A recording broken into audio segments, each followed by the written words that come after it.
ولا من لا نبي بعد أما بعد فذكر فإن الذكرى تنفع المؤمنين۔ نبی مکرم صلی اللہ علیہ وسلم کے پاس ایک آدمی آیا اور کہنے لگا، اے اللہ کے رسول، اذنی واوجز، آپ مجھے کوئی چھوٹی سی نصیحت کر دیں جس کو میں یاد رکھ سکوں، اس پر عمل کر سکوں، پلے باندھ سکوں۔ تھوڑا سا قریب آ جائیں، ذرا بات آسانی سے سمجھ آ جائے گی، اس کا شور زیادہ گل سمجھ نہیں آئے۔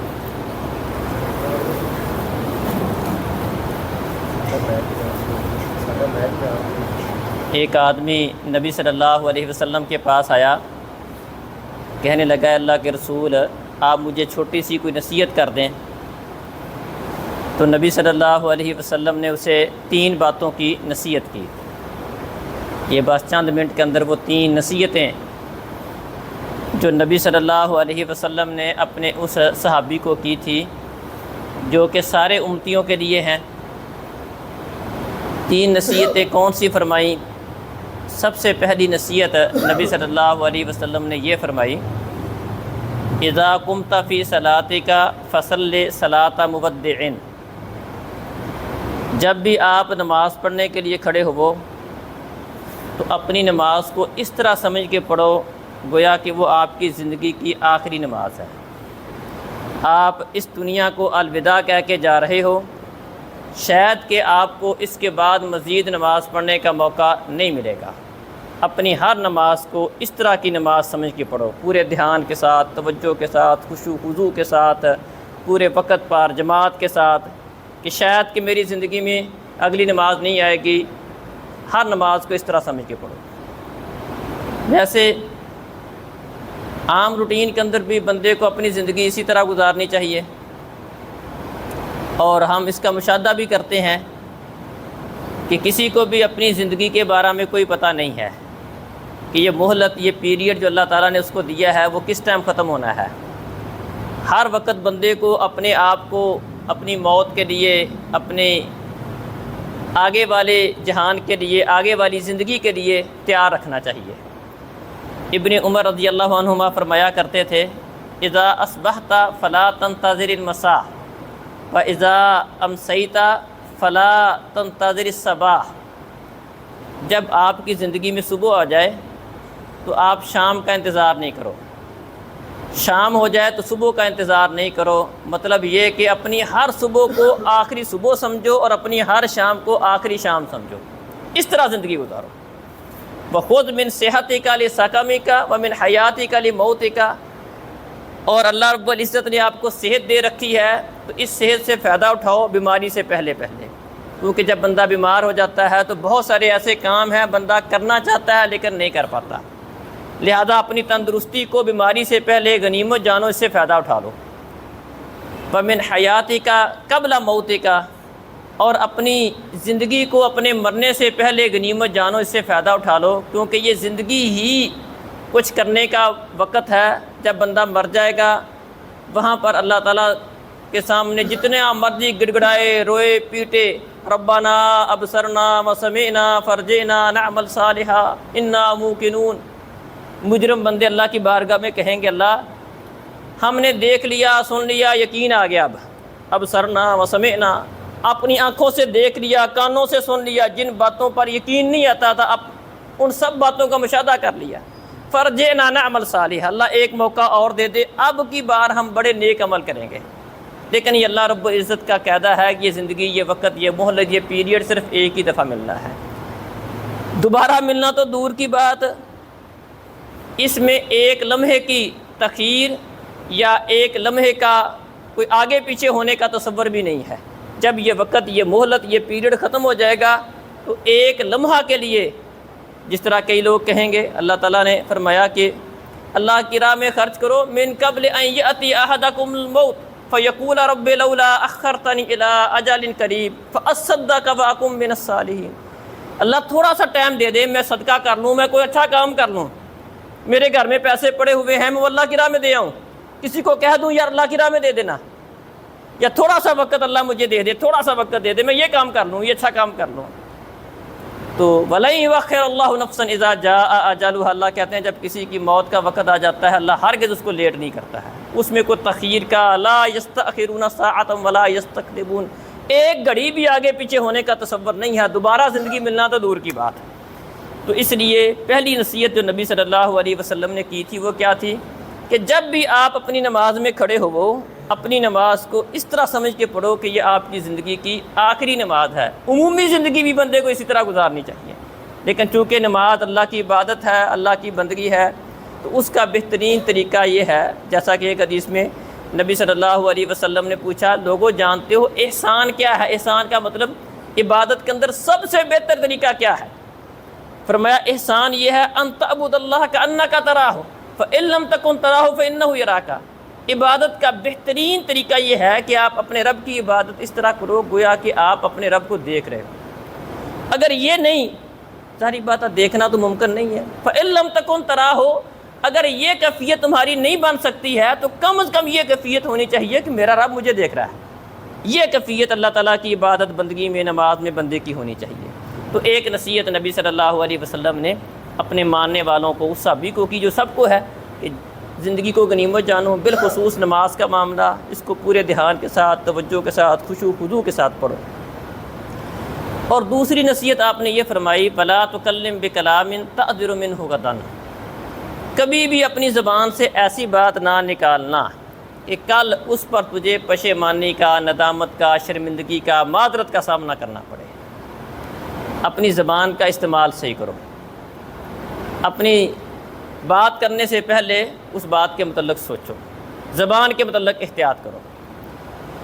ایک حدیث میں آتا ہے نبی صلی اللہ علیہ وسلم نے فرمایا اکثر خطایا ابن آدم فی لسانہ، ابن آدم جتنے بھی گناہ کرتا ہے، بندے کی کوئی گناہ ہاتھ سے ہو جاتے ہیں، بندہ کسی کو ہاتھ سے کسی کو مار دیا، یہ ہاتھ کا گناہ ہو گیا۔ کچھ گناہ آنکھوں کے ہوتے ہیں، آنکھوں کے ساتھ بندہ غلط چیز کو دیکھتا ہے، یہ آنکھوں کا گناہ ہے۔ کان کے ساتھ غلط بات کو سنتا ہے، یہ کانوں کا گناہ ہے۔ اسی طرح اگر پاؤں غلط سمت کی طرف اٹھتے ہیں، یہ پاؤں کا گناہ ہے۔ فرمایا بندے کے اعضاء میں سے جس عضو کے ساتھ بندہ سب سے زیادہ گناہ کرتا ہے وہ بندے کی زبان ہے۔ اگر ہم اپنی زندگی پر تھوڑا سا غور کر لیں، شاید ہی ہم میں سے کسی بندے نے آج کسی کو تھپڑ مارا ہو، کسی نے نہیں، شاید کوئی ہو، کسی نے اپنے بیٹے کو، کسی بھائی کو، رشتہ دار کو، کسی پڑوسی کو لڑ پڑا ہو، شاید ہی کوئی ایسا ہو۔ لیکن اگر ہم اپنے پورے دن کے معمولات پر غور کر لیں، اپنی باتوں پر غور کریں، کتنی ہی باتیں ہم نے اپنی زبان کے ساتھ ایسی کی ہوں گی، کسی کو گالی دے دی، کسی نے کسی کی غیبت کر دی، کسی کی چغلی کر دی، کسی کو زبان سے کوئی تنگی دے دی، تکلیف دے دی۔ زبان کے ساتھ سب سے بڑھ کر گناہ ہوتے ہیں، بلکہ جتنے بھی معاملات کی ہمارے ہاں خرابی ہوتی ہے اس کی بنیاد ہی زبان بنتی ہے، زبان بنتی ہے۔ گھر میں میاں بیوی کے جھگڑے ہوتے ہیں، بنیاد کیا بنتی ہے؟ زبان۔ ساس بہو کے جھگڑوں کی بنیاد زبان، بیٹے اولاد کے ساتھ جھگڑا، معاملات کی خرابی، زبان اس کی بنیاد بنتی ہے۔ عام لوگوں کے ساتھ معاملات کی خرابی، پہلے کسی کو بندہ تھپڑ نہیں مار دیتا، ابتدا زبان سے ہوتی ہے۔ تو نے مجھے ایسے کہا تھا، تو نے مطلق میرے یہ بات کہی تھی، تو نے گالی دی ہے، تو نے بد زبانی کی ہے، تو نے مجھے سخت بات کہی ہے، اس سے ابتدا ہوتی ہے، ابتدا ہوتی ہے اسی بات سے۔ زبان یا تو خود یہ گناہ کا سب سے بڑا ذریعہ ہے، اور جتنے بھی بلکہ دیگر بندہ گناہ کرتا ہے ان میں بھی سب سے بنیادی چیز، اس کی طرف لے جانے والی چیز بندے کی زبان ہوتی ہے۔ زبان کے ساتھ کسی کا دل دکھا دیا، کسی کو ناپسندیدہ بات کر دی، غیبت، چغلیاں، جھوٹ، یہ ہمارے معاشرے کے اندر عام سی چیزیں ہیں، اس کو کوئی مسئلہ سمجھا ہی نہیں جاتا۔ بلکہ اگر ہم اپنی مجالس پر غور کریں تو شاید ہی ہماری کوئی مجلس ایسی ہو جس میں ہم نے اپنے کسی غیر موجود بھائی کی غیبت نہ کی ہو، بلکہ اکثر و بیشتر ہم تو اتنے عادی ہو گئے ہیں، اگر ہمیں کوئی کہا جائے کہ یار یہ غیبت نہیں کرو، یار اس کے پیٹھ کے پیچھے اس کے عیبوں کو بیان نہ کرو، تو ہم پہلے کہہ دیتے ہیں، ہم پہلے ہی اس کی بنیاد رکھ دیتے ہیں، بات کرنے سے پہلے، غیبت کرنے سے پہلے کہہ دیتے ہیں یار جو بات کر رہا ہوں میں، یہ کوئی جھوٹ نہیں بول رہا، بہتان نہیں لگا رہا، یہ بات میں اس کے منہ پہ بھی کر سکتا ہوں۔ تو گویا کہ ہم پہلے ہی یہ بات کر دیتے ہیں کہ کوئی ہمیں یہ نہ کہے کہ بھئی تو نے اس کی غیبت کی ہے، چغلی کی ہے۔ حالانکہ غیبت نام ہی اس بات کا ہے کہ جو بات آپ اپنے بھائی کے منہ پر کہہ سکتے ہیں وہ بات اس کی پیٹھ کے پیچھے کرتے ہیں، اس کو غیبت کہتے ہیں۔ اگر وہ والی بات جو اس کے منہ پر آپ نہیں کر سکتے، وہ خامی خرابی اس کے اندر ہے ہی نہیں، آپ اس کے متعلق بیان کر رہے ہیں، یہ تو اس کے اوپر بہتان ہو گیا۔ نبی مکرم صلی اللہ علیہ وسلم نے پوچھا اتدرون مل غیبہ، یہ غیبت جس کو اللہ تعالیٰ نے اپنے بھائی کا گوشت کھانے کے مترادف قرار دیا، جانتے ہو یہ غیبت کیا چیز ہے؟ صحابہ کہتے ہیں اللہ اس کے رسول بہتر جانتے ہیں۔ فرمایا ذکروں کا خاک بما یکرہ، تمہارا اپنے بھائی کے متعلق ایسی بات کرنا جس کو وہ پسند نہیں کرتا، کوئی ناپسندیدہ بات اس کی پیٹھ کے پیچھے کر دینا، یہ غیبت ہے۔ ایک صحابی رسول کے ذہن میں یہ بات آ گئی جو بات میں نے کی، وہ کہنے لگے اللہ کے رسول اگر جو بات میں کر رہا ہوں، جو خامی خرابی اپنے بھائی کے متعلق میں بیان کر رہا ہوں، اگر وہ واقعتاً اس کے اندر موجود ہو تب بھی غیبت ہے؟ فرمایا اگر وہ خامی اس کے اندر موجود ہے تب تو غیبت ہے، اگر وہ خامی اس کے اندر موجود نہیں ہے یہ تو آپ اس کے اوپر بہتان لگا رہے ہیں۔ غیبت نام ہی اس چیز کا ہے کہ آپ اپنے بھائی کے متعلق وہ بات کریں جو واقعتاً اس کے اندر موجود ہے۔ اب کتنی بڑا یہ مسئلہ ہے، نبی مکرم صلی اللہ علیہ وسلم نے فرمایا کہ مجھے جبریل امین لے کر گیا، مختلف جگہوں کے اوپر آپ کو جبریل لے کر گئے تھے، تو معراج کی رات بھی لے کے گئے، اس کے علاوہ بھی خواب کے اندر بھی کئی دفعہ آپ کو جبریل نے کئی جگہوں پر لے کر گئے۔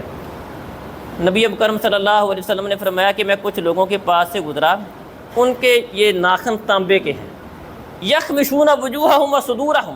وہ اپنے ان تانبے کے ناخنوں کے ساتھ اپنے چہرے اور سینے کے گوشت کو نوچ رہے ہیں۔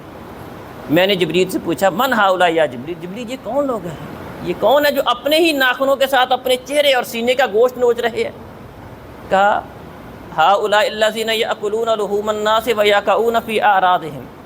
اے اللہ کے رسول یہ وہ لوگ ہیں جو دنیا میں اپنے بھائیوں کا گوشت کھاتے تھے اور ان کی عزتوں کو خراب کرتے تھے، ان کی پیٹھوں کے پیچھے ان کی چگلیاں کر کے، ان کی غیبتیں کر کے ان کا گوشت کھایا کرتے تھے، ان کی عزتوں کو خراب کیا کرتے تھے، تو اس وجہ سے اللہ تعالیٰ نے ان کو یہ سزا دے رکھی ہے۔ تو یہ محترم بھائیوں اور بزرگوں، یہ بھی دوسری نصیحت نبی صلی اللہ علیہ وسلم نے اس زبان کے متعلق کی کہ اپنی زبان کی حفاظت کرو اور کبھی بھی اپنی زبان سے وہ والی بات نہ نکال لو جس کے اوپر آپ کو پشیمانی کا، معذرت کا، شرمندگی کا سامنا کرنا پڑے۔ اس کا تعلق غیبت کے ساتھ ہو، چگلی کے ساتھ ہو، کسی کے اوپر بہتان لگانے کے ساتھ ہو، جھوٹ بولنے کے ساتھ ہو، گالی گلوچ کے ساتھ ہو، لان تان کرنے کے ساتھ ہو، جو ہمارے معاشرے کا ایک عام سا رواج بن چکا ہے۔ بہت سارے لوگ ان کی زبان کا تقیہ کلام گالی ہوتا ہے، بات بات پر جھوٹ بولتے ہیں، جھوٹ کو ان کے یہاں کوئی مسئلہ نہیں سمجھا جاتا بلکہ جھوٹ ایک فنکاری سمجھا جاتا ہے کہ اگلے کو میں نے چکر دے دیا، اگلے کو بدھو بنا دیا، اپنے آپ کو سمجھتا ہے کہ میں نے بڑا ہوں، اس کو میں بڑا بڑا تیز ہوں اور میں نے اس کو چکر دے دیا۔ یہ چکر اس کو نہیں دیا ہوتا، اصل میں وہ چکر خود اس کو آیا ہوتا ہے۔ یہ بات مطلب اس کو سمجھ نہیں آتی کہ میں غلط کر کے اس کو صحیح سمجھ رہا ہوتا ہے۔ تو یہ دوسری نصیحت نبی صلی اللہ علیہ وسلم نے اس زبان کی حفاظت کے متعلق کی کہ اس زبان کی حفاظت کرو اور کبھی بھی اس سے ایسی بات نہ کرو جس کی وجہ سے تمہیں کل قیامت والے دن پشیمانی کا سامنا کرنا پڑے۔ بلکہ ایک حدیث میں آتا ہے کہ قیامت والے دن سب لوگوں کو یہ زبان کی کاٹ جہنم کے اندر اونڈے منہ لے کر گرے گی۔ اس زبان کی کاٹ کی وجہ سے، اس کے غلط زبان کی وجہ سے لوگ جہنم میں اونڈے منہ گریں گے۔ بلکہ ایک حدیث میں آتا ہے کہ ان العبد لا يتكلم بالكلمه ما يتبين فيها يهوي بها في النار 70 خریفا، بعض اوقات بندہ اپنی اس زبان کے ساتھ کوئی بات کرتا ہے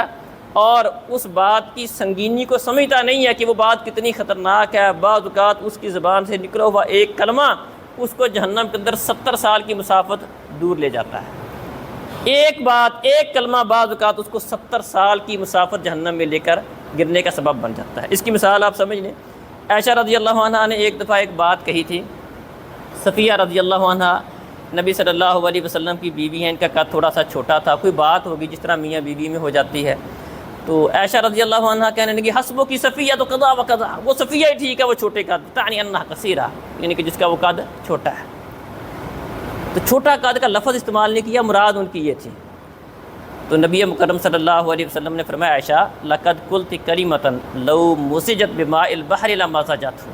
عائشہ تو نے اپنی زبان سے ایسی بات نکالی ہے کہ اگر اس کو سمندر کے پانی کے اندر مکس کر دیا جائے تو تیری یہ بات سمندر کے پانی کو تبدیل کر کے رکھ دے۔ اتنی خطرناک بات کہی ہے۔ کیا کہا گیا تھا؟ اشارہ، کنایا مراد تھا، واضح لفظ بھی نہیں بولے، مراد یہ تھا کہ وہ چھوٹے قد والی بات، ٹھیک ہے نا۔ تو ہم تو بڑی بڑی باتیں کر جاتے ہیں زبان کے ساتھ، بلکہ ہماری کوشش ہوتی ہے ہمارا کسی کے ساتھ کوئی مسئلہ بن جائے، ایسی بات کرے کہ اس کو مسئلہ لگ جائے، سخت سے سخت ترین بات کرنے کی ہم کوشش کرتے ہیں۔ اور تیسری نصیحت نبی صلی اللہ علیہ وسلم نے یہ فرمائی تھی وَأَجْمِعِ الْيَأْسَ مِمَّا فِي أَيْدِي النَّاسِ، جو چیز لوگوں کے پاس ہے اس سے مکمل طور پر نا امید ہو جا۔ ہمارا مسئلہ یہ ہوتا ہے ہم لوگوں سے بڑی بڑی امیدیں لگا لیتے ہیں، پھر جب لوگ ہماری امیدوں پر پورا نہیں اترتے ہم مایوس ہو جاتے ہیں، پھر گلے شکوے شروع ہوتے ہیں۔ فرمایا اپنی ساری امیدیں اپنے رب سے وابستہ رکھ، لوگوں سے کسی چیز کی امید ہی نہ رکھ، کسی سے کچھ ملنے کی امید ہی نہ رکھ، اپنی ساری امیدیں اپنے رب سے وابستہ رکھو۔ تو اگر بندہ اپنی امیدیں اپنے رب سے وابستہ رکھے گا، لوگوں سے امیدیں لگا کر نہیں بیٹھے گا، تو اسے لوگوں کی طرف سے کوئی پریشانی اور پشیمانی کا، شرمندگی کا، کسی قسم کے مسئلے کا اس کو سامنا نہیں کرنا پڑے گا۔ تو 3 نصیحتیں، ایک نصیحت کیا تھی؟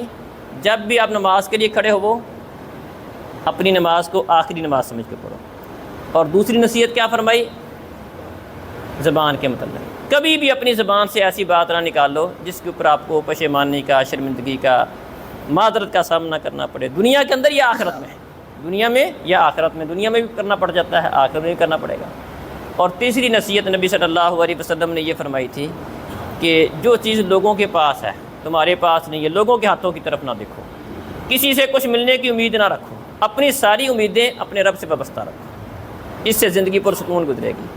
بندہ خام خواہ لوگوں سے امیدیں لگاتا ہے، پھر لوگ امیدوں پر پورا نہیں اترتے، پھر بندہ پریشان ہوتا ہے۔ اللہ تعالی ہمیں بھی ان تینوں باتوں کو کما حق ہو سمجھ کر اس پر عمل کرنے کی توفیق عطا فرمائے۔ اقول قولی ھذا استغفر اللہ لی ولکم ولسائر المؤمنین۔